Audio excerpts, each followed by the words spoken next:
नमस्कार। स्वदेश न्यूज की खास पेशकश बातें सितारों की में आप सभी का स्वागत है। मैं हूं भागीरथ साहब। बातें सितारों की में आज हम रूबरू होंगे लोकप्रिय वेब सीरीज बिहड़ का बागी में शिव कुमार पटेल उर्फ ददुआ की मुख्य भूमिका निभाने वाले दिलीप आर्या से।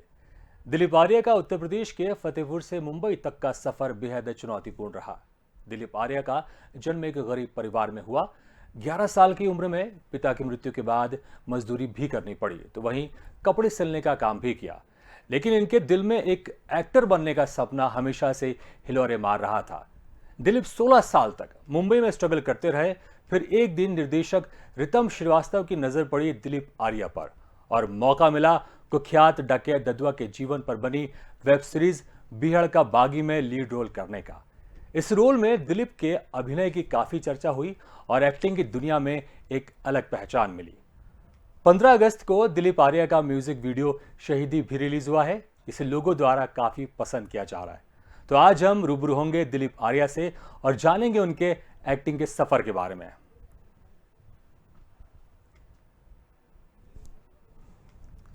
तो सीधे चलते और बात करते हैं दिलीप आर्या से। दिलीप आर्या जी, बहुत बहुत स्वागत है आपका स्वदेश न्यूज की खास पेशकश बातें सितारों की में।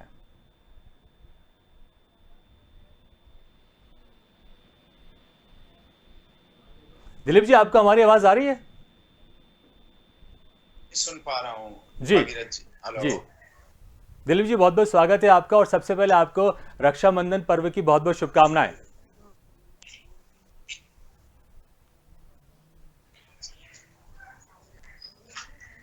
दिलीप जी, आपको हमारी आवाज आ रही है?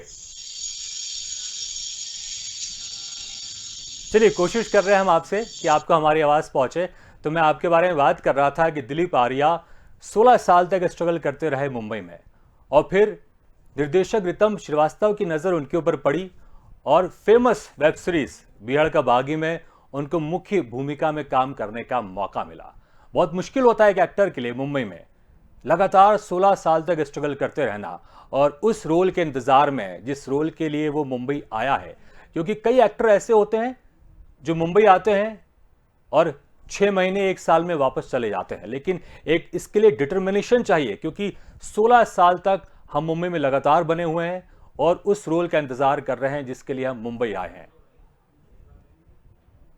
दिलीप जी, आपको हमारी आवाज सुनाई दे रही है? अभी दूसरे फोन से दे रही है पर जी जी जी। स्काइप पे बिल्कुल भी नहीं आ रही। जी जी। दिलीप जी, बहुत बहुत स्वागत है आपका और आपको रक्षाबंधन पर्व की बहुत बहुत शुभकामनाएं। जी हाँ, लेकिन ये तो मुझे दूसरे फोन में आ रहा है। मैं कैसे बात करूं दूसरे? जी, हमको आपकी आवाज आ रही है, आप बातें करें आप। अच्छा, आपको आ रही है आवाज? जी जी, हमें आपकी आवाज आ रही है। जी जी जी। एक सेकंड, तो फिर मैं दूसरे फोन पे बात करूं। एक सेकंड। जी जी हो। जी, आप मैनेज कर लीजिए। तब तक हम दर्शक से आपके बारे में बात कर रहे थे कि किस तरह से आपका अभिनय का सफर रहा है और किस तरह से आपने इसमें मेहनत की है, क्योंकि 16 साल लगातार स्ट्रगल करना, उसके बाद एक रोल मिलना, मौका मिलना, और जिस तरह से आपने इस किरदार में जान फूकी है। हम तस्वीरों में देख सकते हैं कि अभी हम आपसे मुलाकात कर रहे हैं, आपके बाल छोटे हैं, लेकिन तस्वीरों में किस तरह से आपने इस कैरेक्टर में जान डाली। आपके बाल बड़े हैं और ददुआ के रोल में बिल्कुल आप एक जबरदस्त फिट बैठे हैं आप, और तभी आपको लोगों का इतना प्यार मिल रहा है, लोग आपके इस किरदार को पसंद कर रहे हैं। तो दिलीप जी, उम्मीद करते हैं इस वक्त आपको हमारी आवाज सुनाई दे रही होगी। सुनाई दिया। बहुत बहुत धन्यवाद आपका, बहुत बहुत शुक्रिया आपका। जी। अभी थोड़ा सा मैं टेक्निकल कमजोर हूँ, देसी आदमी हूँ। जी जी, नहीं कोई बात नहीं। जी जी जी जी जी। थोड़ा सा अभी टेक्नोलॉजी तो हमारे बहुत बाद में आई, हमारी पीढ़ी में तो बहुत सारे चेंजेस देखे। जी बिल्कुल। दूरदर्शन का आना और फिर इंटरनेट का आना और सारी चीजें। जी। तो एक बार पुनः आपका बहुत बहुत धन्यवाद और आपके दर्शकों को और आपको रक्षाबंधन की बहुत सारी शुभकामनाएं। जी। ढेर सारी शुभकामनाएं आपके दर्शकों को और पूरे देशवासियों को। जी, आपके बहुत बहुत शुभकामनाएं। जी जी जी। दिलीप जी, आपकी बहनें भी हैं, तो किस तरह से आपने सेलिब्रेट किया? बहनें से आपकी बातचीत हो गई, क्योंकि इस वक्त आप मुंबई में हैं, या अभी आप उनसे बातचीत करेंगे बाद में? मैं उनसे बाद में बात करूंगा। 3 बहनें हैं, 3 बहन 3 भाई हैं हम लोग। जी। तो एक बहन का राखी आया है और 2 बहनों का शायद अभी नहीं पहुंच पाया है, रास्ते में है या क्या है, लास्ट मोमेंट में। क्योंकि मेरा प्लान था यूपी जाने का, लखनऊ चीफ मिनिस्टर साहब इनकी तो मैंने कहा उसी दौरान सबसे मिल लूंगा, जी। पर वो आगे पीछे होता रहा इसलिए नहीं हो पाया।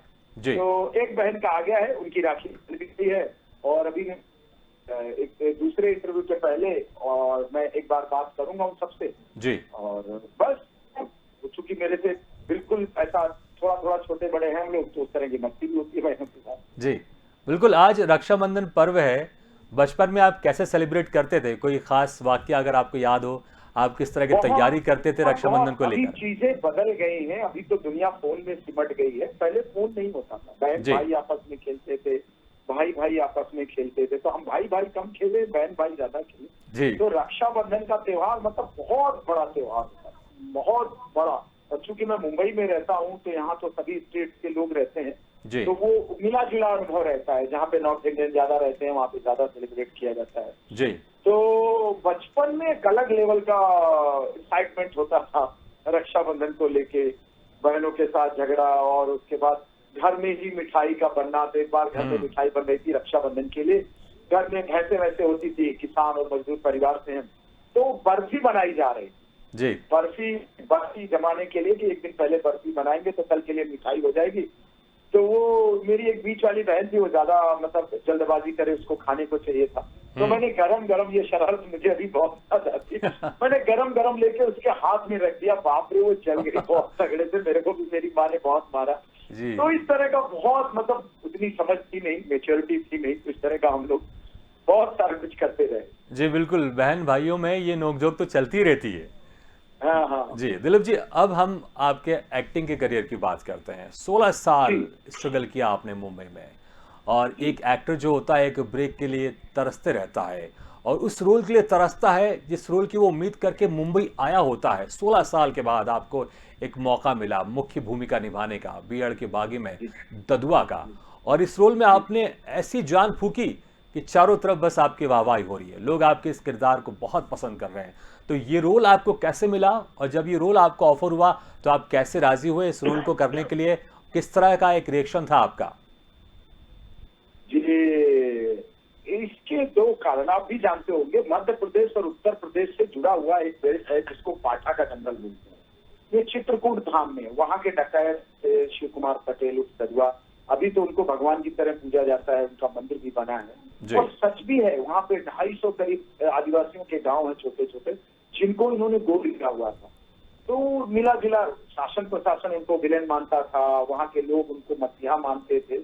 तो इस तरह का किरदार और ये कहानी अपने आप में बहुत चैलेंजिंग था। तो जो डायरेक्टर हैं रितम श्रीवास्तव, कुछ हमारे प्रोड्यूसर हैं, जो 2-3 लोगों ने मिलकर प्रयास किया था फिल्म बनाने का।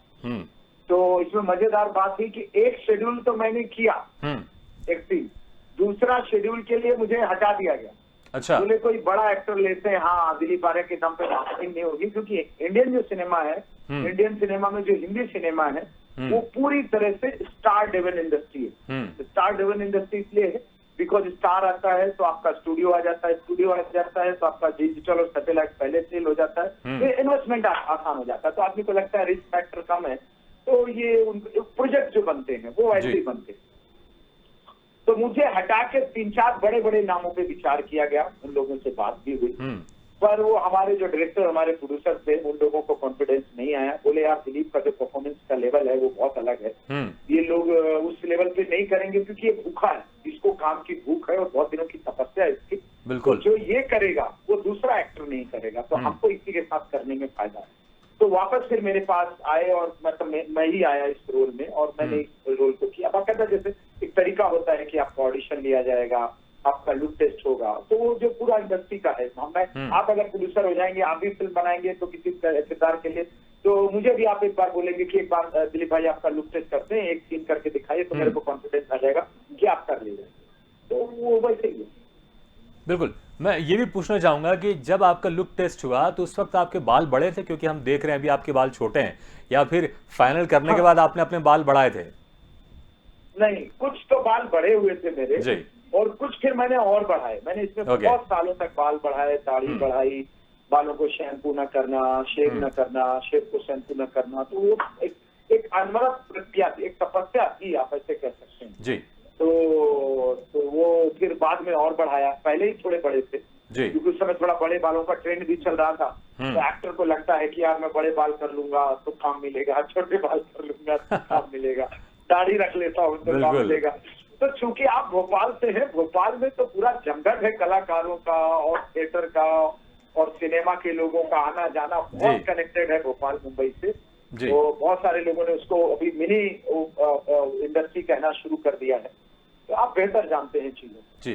जी दिलीप जी, ये बहुत जो किरदार था आपका ददुआ का बेहद अलग हटके था। तो इसके लिए अभी आपने जी हमें बताया कि आपने बाल बड़े किए थे, इसके अलावा आपने और क्या कुछ तैयारी की थी? और जब आप सेट में जाते थे तो सेट में जाते से आप इस किरदार में ढल जाते थे या फिर एक्शन कहने के बाद आप इस मूड में आते थे?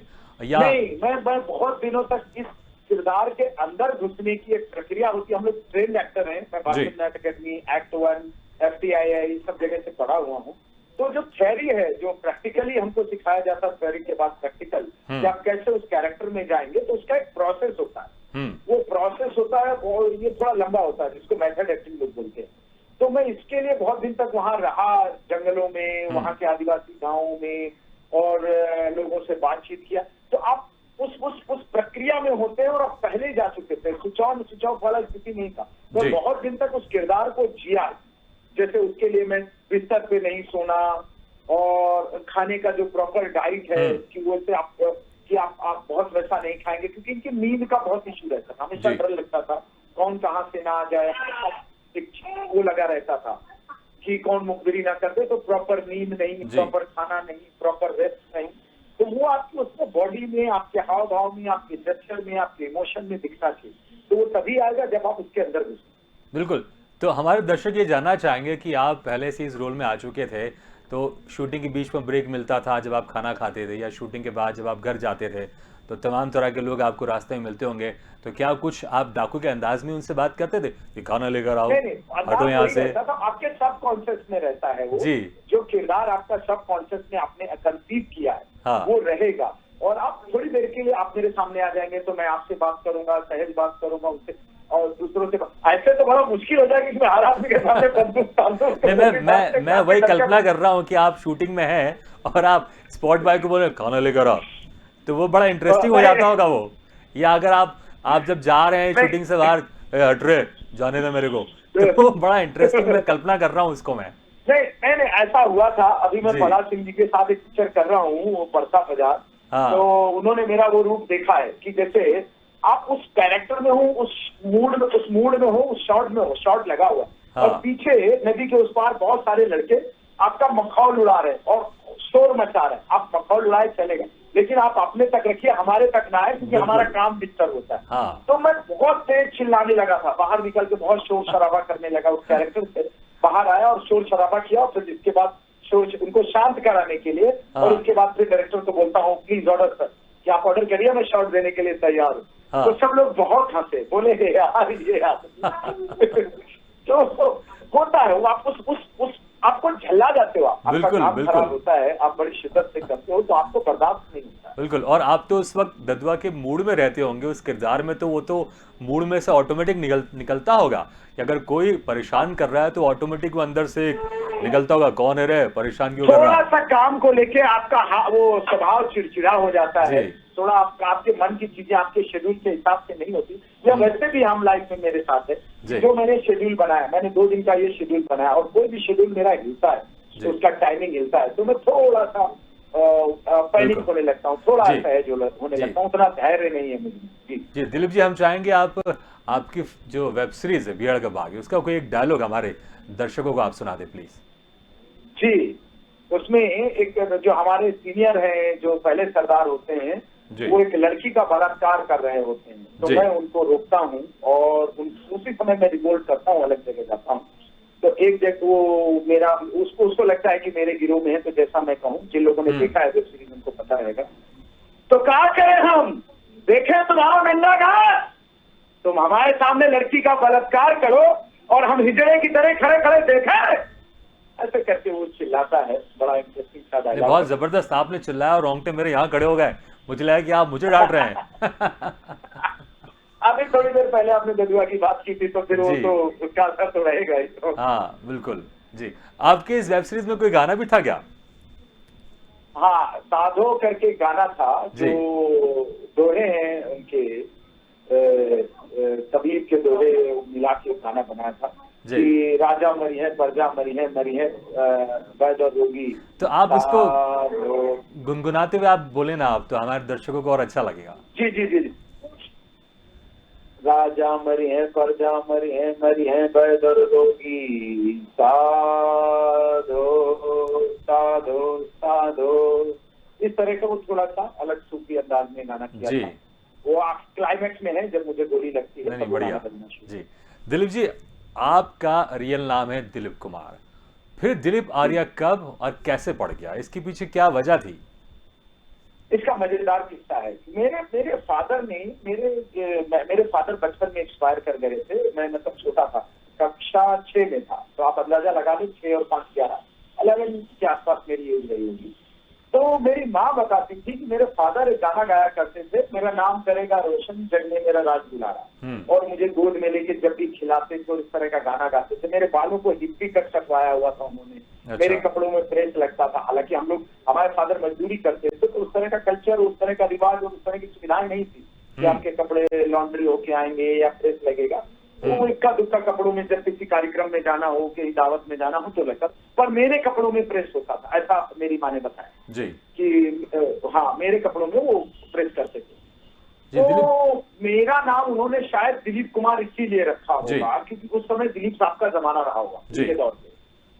तो दिलीप साहब के नाम पे उन्होंने अब मेरे छोटे भाई का भी नाम इसी तरह का फिल्मी था कुछ।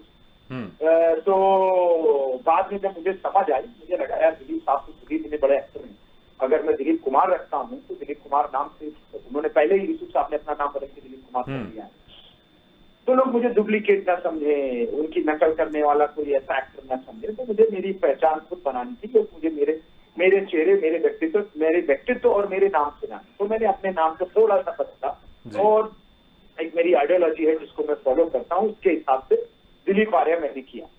तो फिर वही चल पड़ा और लोग दिलीप आर्या। नहीं, वाकई दिलीप जी, और आपने अभिनय से अपनी एक अलग पहचान बना ली है और लोगों का प्यार आपको लगातार मिल रहा है और ये प्यार हमें पूरी उम्मीद है बढ़ता ही रहेगा। दिलीप जी, लेकिन आपका जो शुरुआती जीवन है बड़ा कठिन पूर्वक रहा है। 11 साल की उम्र में आपके पिताजी का देहांत हो गया था, घर की आर्थिक स्थिति कमज़ोर थी, इसके कारण आपको मजदूरी भी करनी पड़ी, कपड़े सिलने का भी काम करना पड़ा। तो उस वक्त ये जो स्थिति थी आपकी, किस तरह से आप इससे जूझे और फिर कैसे आप पार पाए इन स्थितियों से? मुझे लगता है कि कहीं न कहीं ऊपर वाले की कोई शक्ति, कोई आशीर्वाद प्राप्त करता रहा। नहीं तो हम तो हर रोज टूटते हैं, अभी भी टूटते हैं, हर रोज हम टूटते हैं, तिनका बिखेर के अपने आप को फिर इकट्ठा करते हैं और फिर उसी आग में झोंक देते हैं। और ये बचपन से चला, तो कुछ तय नहीं था, कुछ पता नहीं था क्या होगा, कैसे होगा, कब होगा भी या नहीं भी होगा, क्योंकि मैंने अपने लिए कोई चॉइस रखा ही नहीं, कोई दूसरा ऑप्शन रखा ही नहीं कि करना ही था, यही करना है, दूसरा कुछ करना ही नहीं।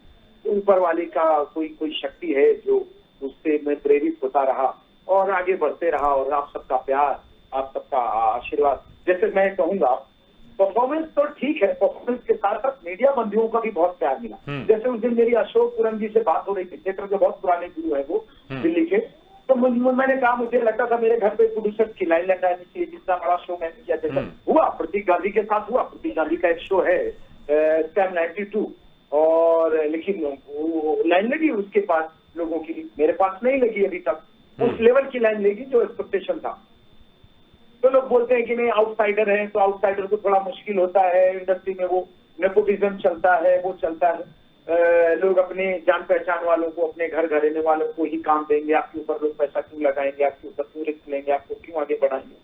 तो मुझे लगता है कि लोगों ने, दर्शकों ने मेरा काम देखा, मुझे प्यार दिया, और मीडिया बंधुओं ने भी उसी तरह से मेरे को पेश किया जी। उन्होंने भी अपना प्यार और सम्मान जितना ज्यादा हो सकता है मुझे पब्लिश किया। जैसे मेरा भी गाना आया शहीदी, उसके लिए भी लोगों ने बहुत प्यार और बिल्कुल। मैं अगला सवाल आपसे शेप ले रही है। जी, मैं अगला सवाल आपसे इसी पर करना चाह रहा था कि अभी आपका एक म्यूजिक वीडियो एल्बम शहीदी भी लॉन्च हुआ है 15 अगस्त को और लोगों का भरपूर प्यार मिल रहा है इस वीडियो को लेकर। तो कुछ एक अलग हटके था, क्योंकि इसके पहले आपने एक डाकू का रोल किया और यहाँ पर आप फौजी बने थे, एक देशभक्ति का जज्बा था और म्यूजिक एल्बम भी था। तो ये एक्सपीरियंस कैसा रहा आपका इसमें? देखो, कलाकार तो मिट्टी का, जो गीली मिट्टी का एक लोई होता है, जी। उसको जो आप किरदार होगे उस आकार में वो ढल जाएगा। आप डाकू बनाओ, पुलिस बनाओ, आर्मी बनाओ, भिखारी बनाओ, पागल बनाओ, प्रेमी बनाओ, तो वो स्क्रिप्ट और वो कैरेक्टर की डिमांड उसके हिसाब से वही अच्छा अभिनेता होता है मेरी नजर में, जो उस रूप को, उस आकार को ले ले।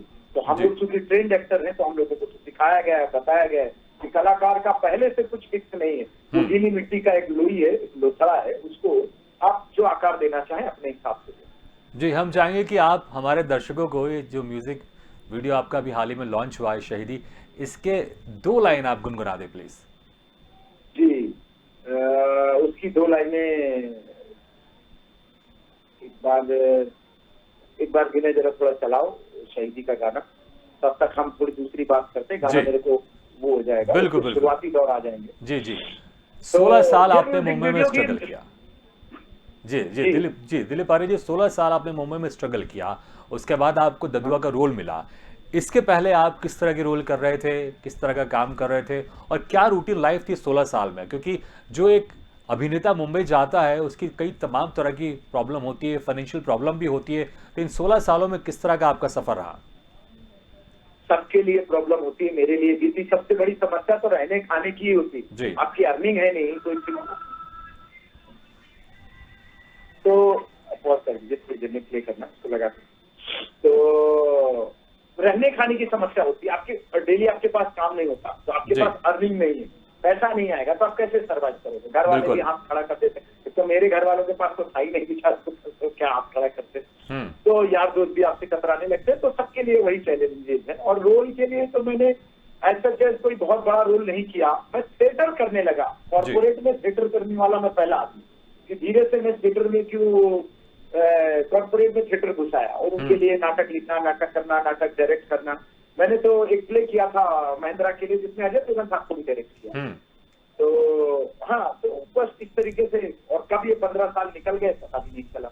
आप उस जुनून में, उस आग में चलते रहे कि आपको उसका एहसास ही नहीं। आज लगता है कि नहीं, वो 15 साल मेरे से किसी ने इरेज कर दिए इरेजर से, वो जो फन होता है। हाँ जी दिलीप जी, बहुत एक इंटरेस्टिंग सवाल मैं आपसे करना चाहूँगा। आपने जो रोल किया है, तो डेफिनेटली डाकू का रोल किया है, तो लोग अक्सर डरते हैं, लेकिन जिस तरह से आप फेमस हो गए, लोकप्रिय हो गए, लोग आपको पसंद करने लगे, तो उसके बाद फिर इसके अलावा हर इंसान की ज़िंदगी में एक रोमांटिक लाइफ भी होती है।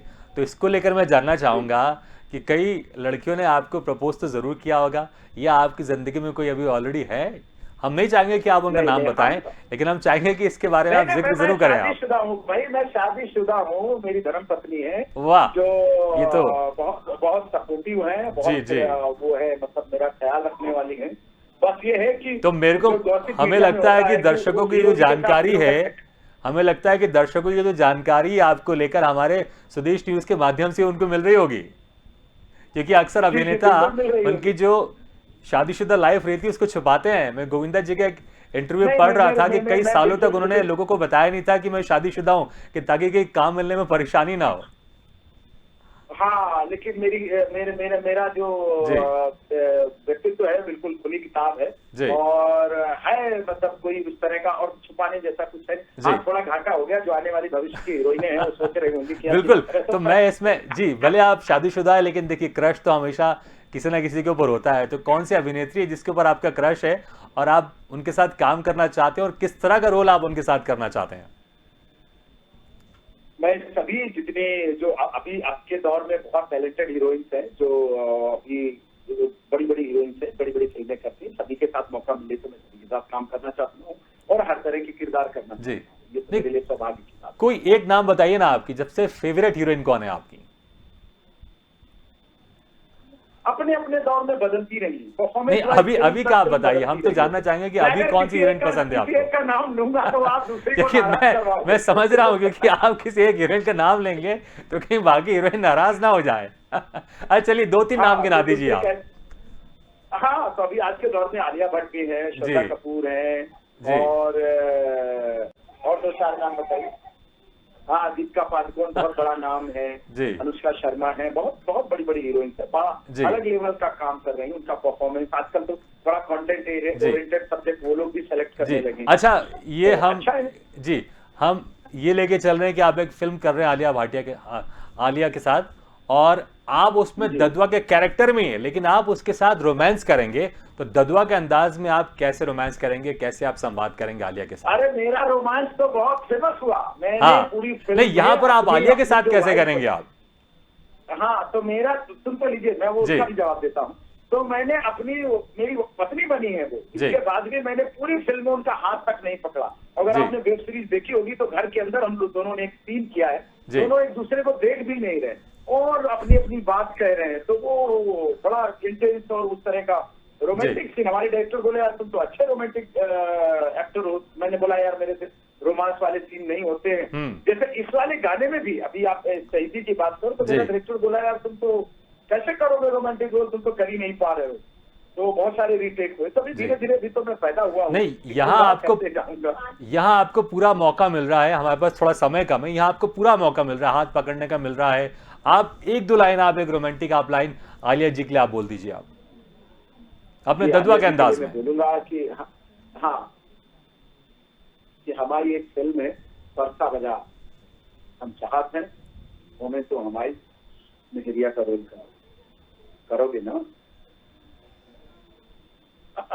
बहुत बहुत बहुत बढ़िया, बहुत बढ़िया। तो चलिए, आप भविष्य के लेकर आपको बहुत बहुत शुभकामनाएं। आपसे बात करने में मजा आया, लेकिन हमारे पास थोड़ा समय का कमी है, हम आपसे फिर कभी डिटेल में बात करेंगे। बहुत बहुत शुक्रिया हमसे बात करने के लिए, समय निकालने के लिए। तो बातें सितारों की में आज हमने बात की दिलीप आर्या से, जो कि ददुआ के रोल में काफी लोकप्रिय हुए। अगली बार हम फिर किसी शख्सियत से मुलाकात करेंगे, तब तक के लिए दीजिए इजाजत। लेकिन खबरों का सिलसिला लगातार जारी, आप देखते रहिए स्वदेश न्यूज।